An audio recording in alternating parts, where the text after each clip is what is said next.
Hi, everybody. Thank you all for joining us again for another live stream here across all of our social media channels. We are so excited to have you here today for another pretty exciting lesson. This one, we are very proud to have be partnered with Costa to bring you. Costa has been one of our oldest partners. They've been funding our research as we go around the world. So now they're partnering up to help us with this presentation about microplastics. We've been talking about them all week, and gathered here today to continue that conversation, we have both a microplastics expert and a shark expert to find out exactly how microplastics are impacting the ocean, the critters who live there, including the big sharks. So with that, I'd like to introduce Dr. Bob Sluka. He's with Bob, I always butcher this, the Asha Foundation. Did I get that right? Close enough. Asha, yeah. Asha, sorry about that. They do conservation work around the world. He's the director of their marine conservation program.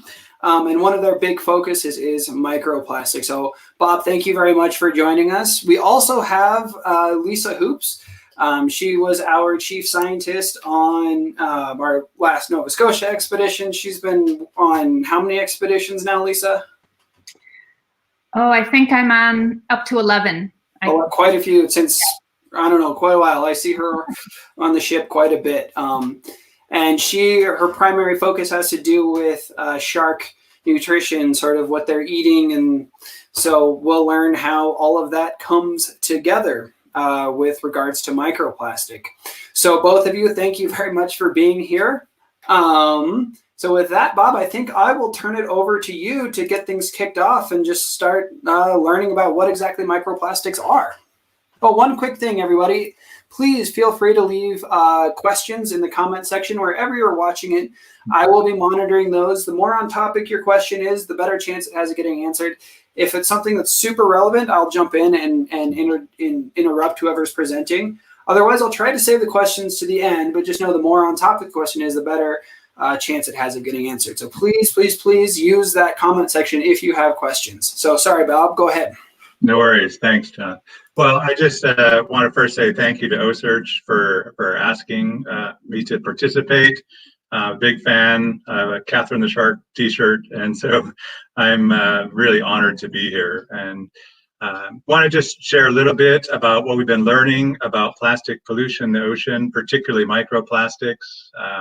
Not going to put tons of statistics and tons of technical terms out there. There's so much available that you can read and is available online. So I just want to start with just a general idea, just that plastic pollution is pervasive in the ocean. It's well documented.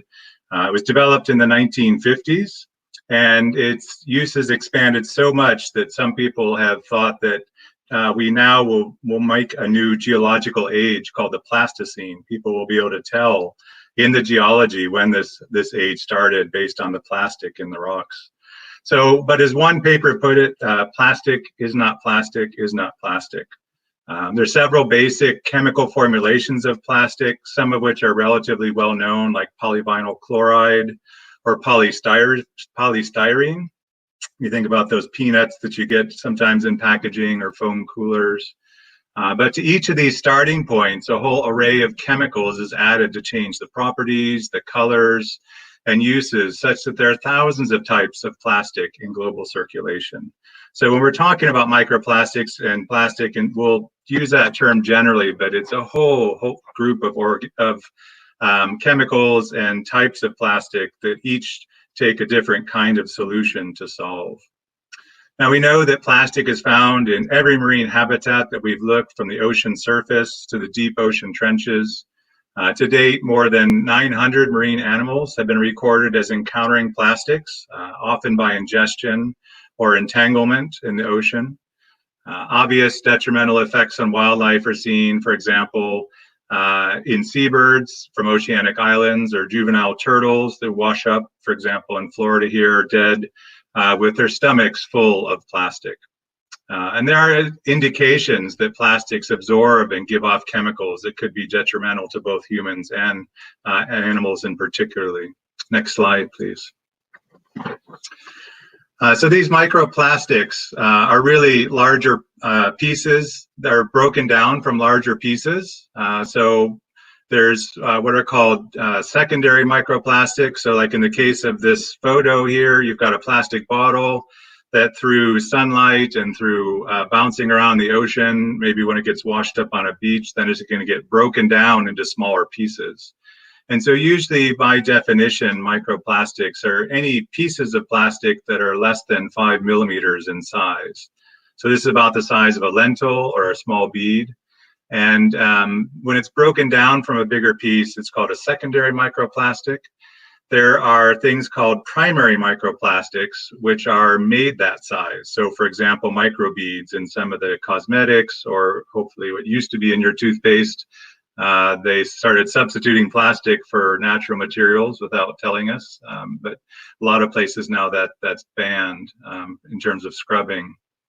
So the science is still relatively new, but there's some standard categories for microplastics. So you can think of these as being foam, like these little styrofoam beads, if you've ever been looking along the beach strand line. Films, so things like wrappers. Fragments, which are broken down from bigger pieces. Filaments, which come from clothes or ropes. And plastic pellets, also known as Nurdles, or more prosaically as mermaid tears. And I'm going to talk a little bit more about those later. So that's just a basic introduction to what microplastics are, where they come from. Lisa, I don't know if you want to add anything to that description. No, I think that's a really great summary. Yeah. Perfect. Okay, great. Can we have the next slide, please, then? So I want to just talk a little bit, my organization called Asha, which is Portuguese for the rock, started in Portugal about 40 years ago. And about 5 years ago, we started trying to look into microplastics. In this case, these photos are from Europe. In the upper left there, we are trying to study microplastics on a beach in southern France. So this wet time, the weather wasn't as great as you would usually think it would be in France, but it was an enjoyable place to work. But basically what we're trying to find out is what are these types of microplastics that you find on a beach? And one of the ways to do that is to lay out a transect line, which is sort of a long line in the sand, kind of where everything is washing up, called the high tide strand line. So that's where all the little organics, and if you walk along the beach and see plastics washed up, it'll usually be in a particular area where the high tide has stopped. And so what you do is you basically are collecting a certain amount of sand.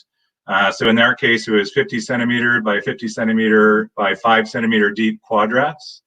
And then we're running that through a sand sieve. So we're trying to get everything larger than 5 millimeters out of the sample, and everything smaller than 1 millimeters will go through. So we're collecting all the sand and microplastics that are between 1 and 5 millimeters in size. And the jar that's there in the photo are of Nurdles. That's from a beach in Cornwall in England. And so what we're trying to do then is really get an idea of what are the basic types of microplastics? So is it filaments? Is it foam? Is it broken down pieces? Is it Nurdles? And then that gives us a clue to how we might stop the input of those types of microplastics onto the beach, because there really isn't a good way at this point to clean up these small pieces. And so what we're really trying to then look at is what are the sources of the microplastics, you know, where are they coming from, and then the sink, so where are they washing up. So for example, we repeated this kind of study in Portugal at our field study center there, and what we found was that 90% of our samples were actually foam, the little styrofoam ball pieces. And so we also were able to do this over various locations. So we were looking at it through time and through space. And we saw a big concentration of this foam showing up around a harbor, which is, again, not surprising, but you have to show it. And so what that leads us then to think is that, well, what are the sources of foam, styrofoam, that might be coming from that harbor? And so the research pointed us then to a possible solution. We know that foam is important. Where is it coming from? The harbor. So the next stage of our community-based conservation project there in Portugal will be to investigate. Is it fishermen using buoys made of styrofoam? Is it styrofoam coolers from tourists? Is it leisure boats? You know, and so that gives us an opportunity then to start talking to people and then asking them and thinking about solutions to get rid of or change other materials that are not going to disintegrate and end up in the ocean as foam. So knowing about the different type of microplastics gives us a clue then to community conservation and what we can do. Out in the open ocean, there's tons of floating around plastic. I was going to ask you, Lisa, again, do you find, I know there's a lot of studies on whale sharks and some of the big pelagics running into microplastics floating in the ocean. Do you see certain kinds, or how would you describe that? Yeah, and I think it just depends on your location and what you're seeing, but we see everything from plastic bags and wrappers all the way to balloons and balloon strings. We see that particularly when we're out with the research boat all the time. We're constantly scooping balloons and the like out of the ocean. So you've visited some pretty remote places too to do your work, haven't you? And is this something that you've seen when you visited these remote places? And I'm sure maybe Dr. Sluga, you've probably visited some remote places too, but I guess give us a sense of that. Yeah, I think unfortunately we do encounter plastics in very remote places. I think that's kind of the tragedy of some of these very pristine or supposed pristine areas that we work in and we like to think haven't been impacted. But we do see them ubiquitously. And as Bob mentioned, all the way down to the bottom of the ocean, unfortunately. Yeah, this. Thank you. Yeah, it's really a sad thing to show up in such a beautiful place and just see it ruined, and even just think, not to be too dramatic, but you know, it's like we'll probably never go to a beach again in our lifetime that is free of plastic. It's always going to be there. So it's a sad state of affairs. But I think there's hope, and we're going to get to the hope. Don't worry. And so one of the things that we've been also working on is a very specific type of microplastic called Nurdles. And so Nurdles, I think, present a really interesting opportunity. They're one of these primary microplastics, so they're made this size. And so the computer or phone that you're probably watching this on probably started as a Nurdle. And so these are produced in chemical plants and then shipped to factories and businesses that use them. They're shipped via boat or train or truck. They're then transferred to a plastic manufacturer where they're stored and utilized to make all the varieties of plastic that we use. So at each point, there's a possibility of pellet loss. And sometimes they get washed off a big boat and, you know, millions and millions will show up on beaches. This photo here, on the right is someone looking for Nurdles on Cape Canaveral National Seashore, which is nearby to where I'm living. We have a study there trying to understand microplastic pollution. So at each point, we really, you know, we want to find out how many Nurdles are on this beach and where are they coming from. It's a holistic approach, you know, to combat this type of marine plastic pollution. The whole supply chain, it's necessary for us to engage with in order to be able to understand, again, this idea of sources and sinks. And there's some great resources. This is something, most of the people in this photo are not officially scientists. They're doing what's called citizen science. And so there's a number of citizen scientists who are really helping us to understand the distribution of this microplastic globally. One of our partners is called Fecal, which is a Scottish NGO, and they run the great global Nurdle hunt.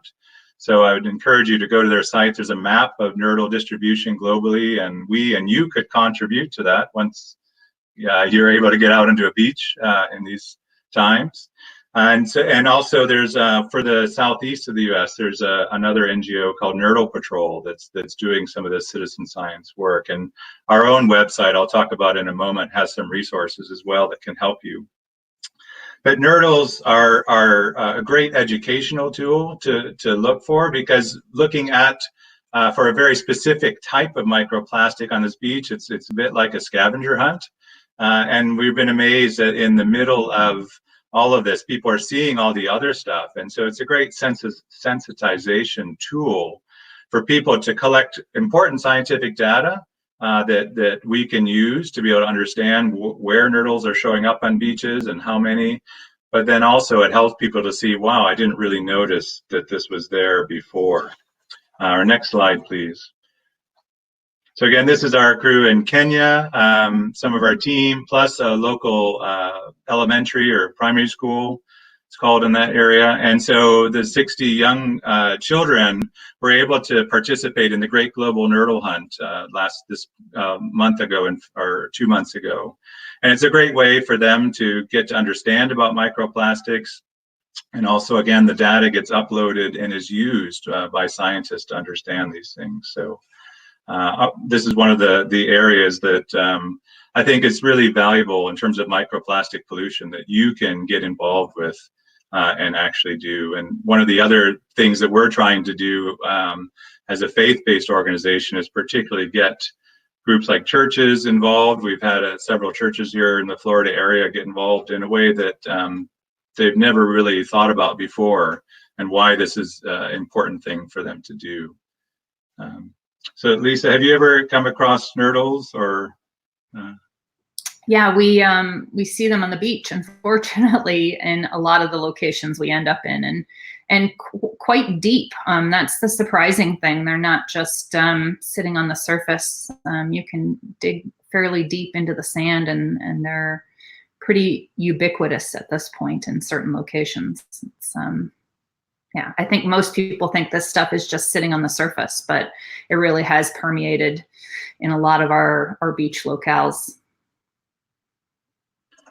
Well, I'm going to finish up here and then let Lisa talk about sharks, but I just wanted to show you this slide here just to give you some idea. We've one of the major things you can do to really help with this microplastic pollution, of course, is not let the plastic get into the ocean in the first place.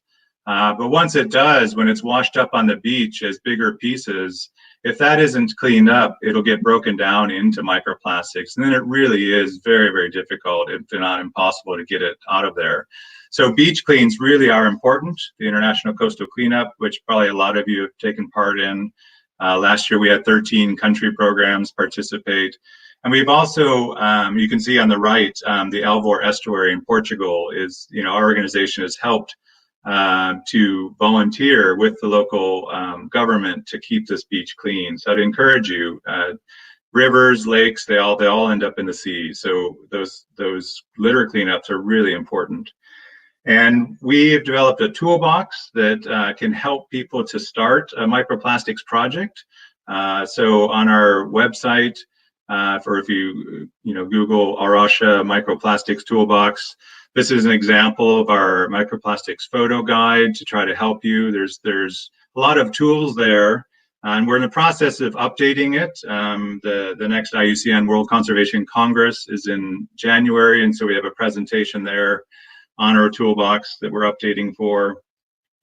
And there's also a whole section there on, from a Christian point of view, on values and why faith commitments can be really important for strengthening and for challenging people to get involved in this area. So if that's of interest to you, I would encourage you to take a look at some of our resources for challenging people through their faith in a good way, that to really get involved in this type of activity. So I'll turn it over here to Lisa. I'm really looking forward and excited to hear about the work that you're doing. Awesome. Thanks, Bob. That was a fantastic introduction on microplastics and some really great resources on how the average citizen can get involved and make a difference, which I think is important for all of us. From my perspective, as a nutritionist and someone that is interested in feeding and how animals feed and how that affects their health, we're interested in looking at really the impacts of these microplastics on the individuals themselves and how that affects their health and their reproductive potential over time, and linking that to contaminants. We've got a bunch of factors that we're interested in, generally centered around health, and then how that changes for these animals going forward as we have an increasingly affected ocean filled with plastics. And Bob touched on this a little bit, but animals can consume plastic in a variety of ways. They can consume it directly through accidental consumption, and that would be something like a whale shark moving through the water with their mouth open, taking in a bunch of different food items and incidentally ingesting some plastics along the way. It can be due to active selection of food due to misidentification. So think of sea turtles looking for that jellyfish, and they're targeting in on a plastic bag that looks almost too much like their natural food. But they can also consume these microplastics through trophic transfer, and that is eating the things below them that are also impacted with plastics. So we know from the research end of things that plastics are in just about every aspect of the food web in the oceans, starting with the smallest of plankton and working all the way up to the top consumers. So that is definitely something to be concerned about. We have a couple of projects going with sharks, trying to understand how they are impacted by these microplastics. And the first one I want to talk about is with tiger sharks, a favorite of mine. If you know anything about feeding in tiger sharks, you know that they'll eat everything under the sun. They are a generalist feeder. They don't show a lot of specificity for a particular type of food item. They will eat just about anything. And based on some of the research and their stomach contents, we know that they eat a wide variety of foods. So this makes it a really interesting animal to study and look at how diet may impact their microplastics load. And we know in particular a couple of species that these guys like to feed on, like seabirds and sea turtles, are also heavily impacted species themselves with plastics. So really the goal of this study is to look at how much plastics load is in the animal, and we're doing that through looking at their blood. We know that microplastics can cross the gut barrier into the bloodstream. So they're circulating in the bloodstream, these tiny little fragments of plastics. So if we pull a blood sample, we can actually kind of quantify full body load on these guys. And we also use that blood and some other markers on these animals to try and identify diet. So we're trying to look at microplastics load across life history stages. So from juveniles, like you see here in this picture, this beautiful young tiger shark, all the way up to adults, how that changes as they change their prey type from young animals to large animals, how that may change based on their region and on their food. So we have sampled tiger sharks in some fairly remote locations like Cocos Island and Norfolk Island in Australia. Are those animals more or less impacted because of these remote offshore locations versus, say, some of the coastal samples we're collecting? Those are some of the questions we're still answering. This project is in the data collection phase, and so I don't have any hard data to share with you just yet. But we are looking at this globally. So we're collecting samples here in the United States, in the Bahamas, in Central America, in Australia, in Indonesia, places that are have different levels of impacts based on plastics. This is really important because it has some long-term consequences for these species. Plastics have been shown to impact hormone regulation in animals, immune function in animals. It relates to oxidative stress and how animals deal with stress in their environment. And it can affect intestinal function as well, simply due to blockage. So if you take a big piece of plastic in and it blocks your ability to digest food, So there are lots of different physiological impacts that could be affecting some of these species. And so that's kind of the second phase of the project, is first to identify which life history stages and which diet items might be particularly contributing to the plastic load, and then also trying to understand some of these long-term physiological effects for these big predatory sharks. So Lisa, just so that I understand what's going on here, make sure that I get it. So with this like photo of the bird there, the bird is eating plastic, and then the shark eats the bird, and then basically that means the shark eats plastic also. Is that what I'm looking at here? You got it.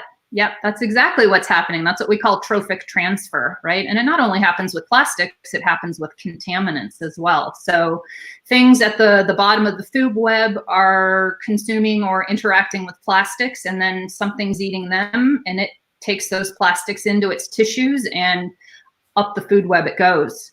And sharks are secondary and tertiary consumers. They're at the top of the food chain. They could be most heavily impacted, one of the most heavily impacted species or taxa by plastics, just by accumulation from all of the lower food webs pieces. And just Ashley just asked a question about what kind of shark that is in the top left, and it's a baby tiger shark, which I think is one of the isn't that cute? prettiest little sharks I've ever seen. Bob, have you ever seen a baby tiger shark before? Unfortunately not. I've seen a zebra shark, which has similar kind of patterns, but yeah, those would be amazing to see in the water. Yeah, that is a young of the year tiger shark that we've done some work with our partners in Bimini with, and they're beautiful, young, really, really lovely animals. Oh, sorry to interrupt you. Back to you, Lisa. No worries. Yeah, we can go to the next slide. The other project that that we are working with a number of OSearch collaborators and scientists is really looking at how white sharks might be impacted by microplastics. And we're using a different tissue, and these guys, we're not looking at plastic circulating in their blood. Rather, we're looking at what's in their fecal material. So you'll hear us always talking about fecal samples, and it's liquid gold to a feeding ecologist because we can get a lot of information out of it. The same is true for looking at microplastics in what's passing through the gut of these animals. And we have collected 15 fecal samples so far among our various expeditions across a variety of life history stages. So our young of the years, the subadults, and the adults. And in every one of those samples, we have detected plastics of some sort or the other. And what you're seeing here in this image, on these three images off to the left, are some of the microfibers that we have detected in the fecal samples. And these are usually from synthetic fabrics.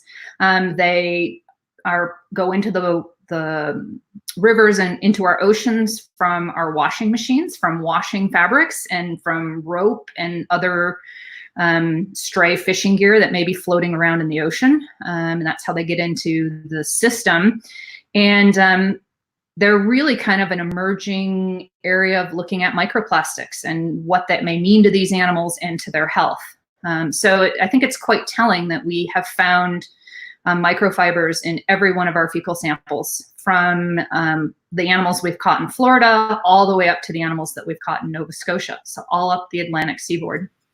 So this question might be a little bit gross, but how do you get a fecal sample? Like I mean, I don't know, but like,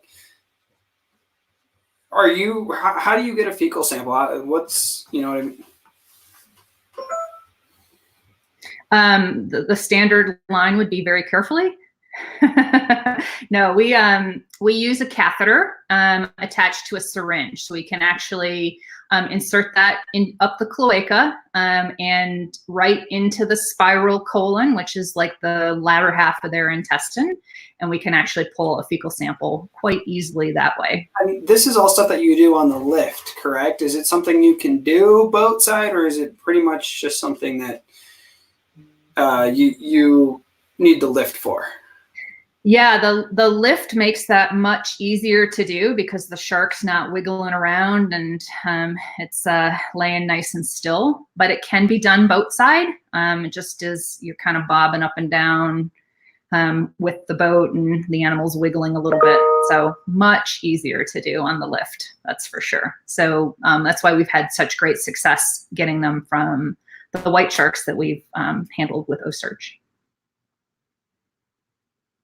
There's been some research too, like on whale sharks, right, with fecal samples. Is that, that's more swimming after them and trying to catch it? Yeah, that's a little more opportunistic. And if you've got a net handy and you happen to be in the right place at the right time, then you can get yourself a nice fecal sample. Yeah. Have you ever done that? I haven't, but our team has. Yeah, definitely in the field. There's a lot of interesting things that you do with fecal material from a diet perspective as well. So it's definitely a valuable tissue to us. Yeah. Sorry to derail the topic. I just wanted to make sure. I mean, it is important.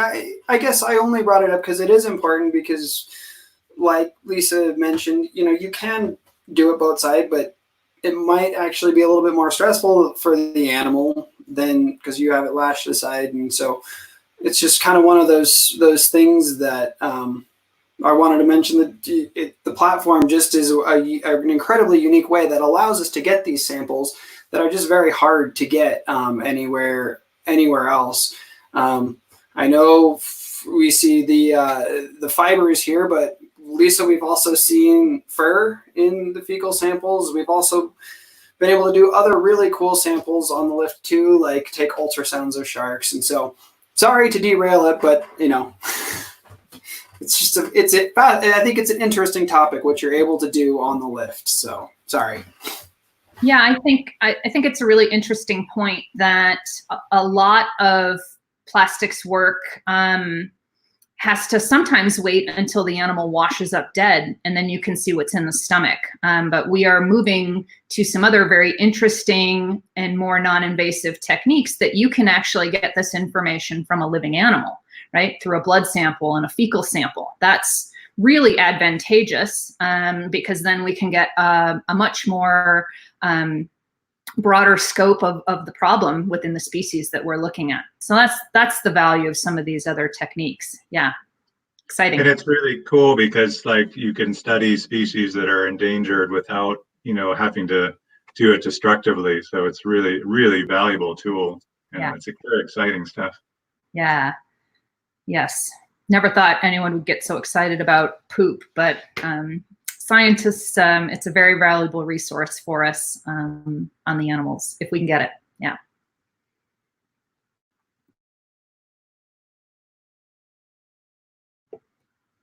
Did you want me on this slide, Lisa? You already kind of mentioned it, or do you want me to move on to think some questions? No, Bob, do you have any other things to add about why studying microplastics is such an important, not only for animal health, but for our own health?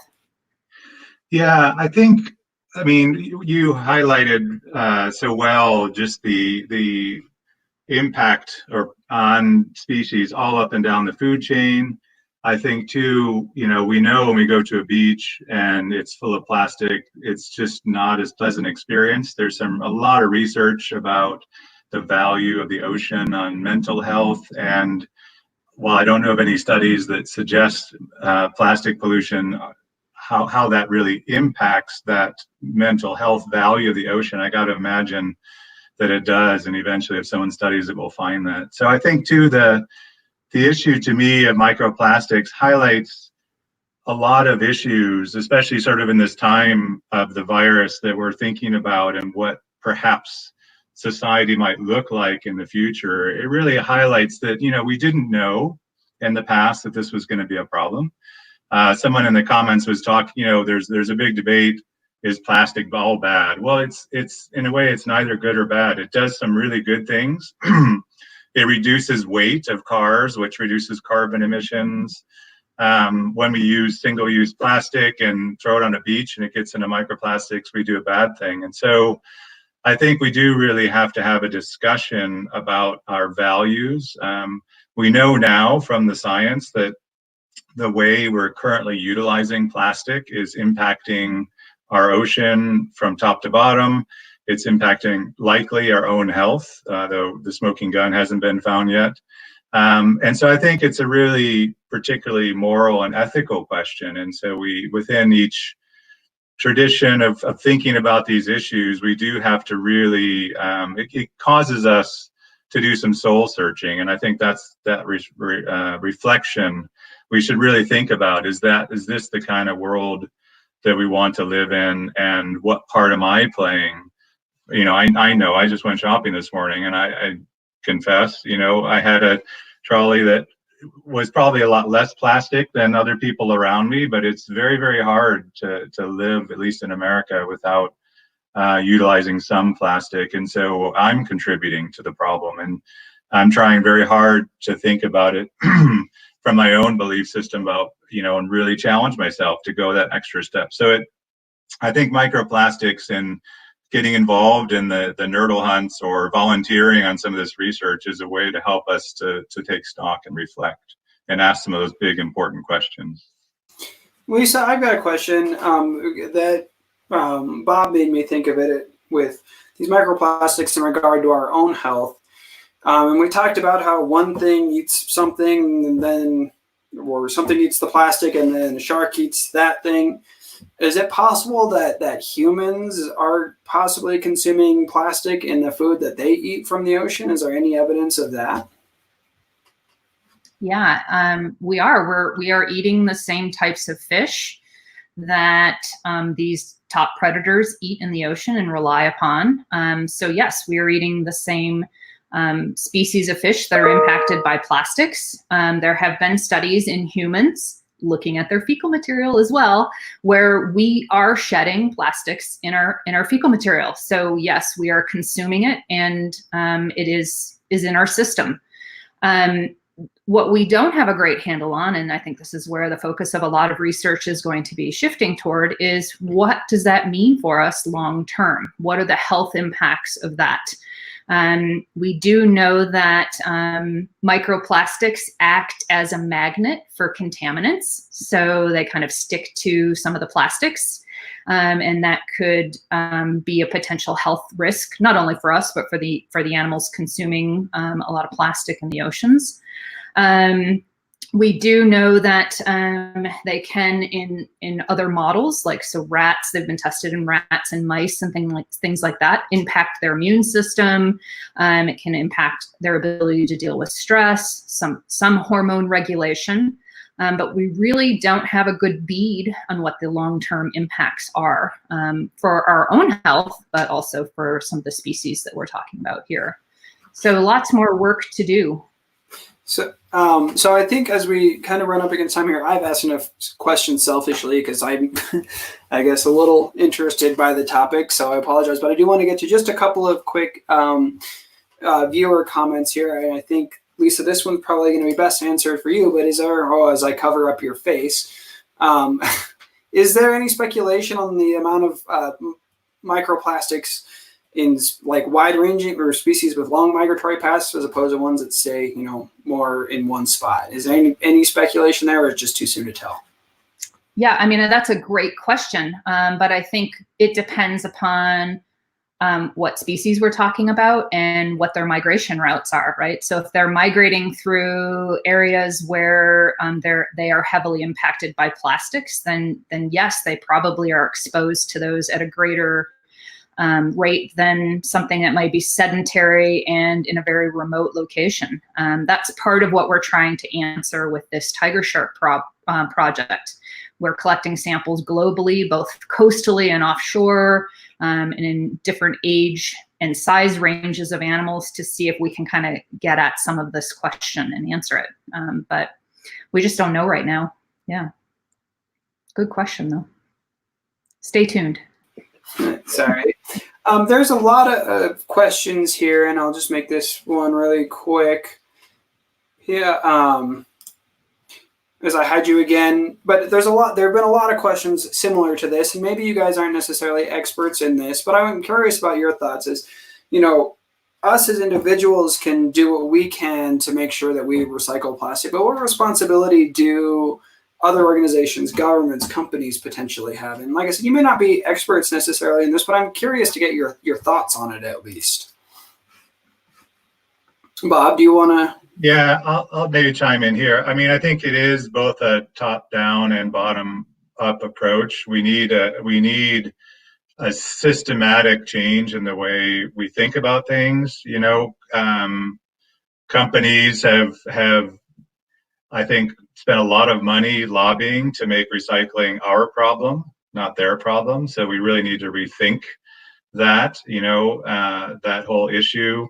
I think governments can play a role. You know, when I grew up in Detroit, there was a bottle deposit, and somebody might litter, but that wasn't going to stay there very long because somebody was going to pick it up and turn it in for some money. So I think there are some positive things that we can do to really help encourage recycling.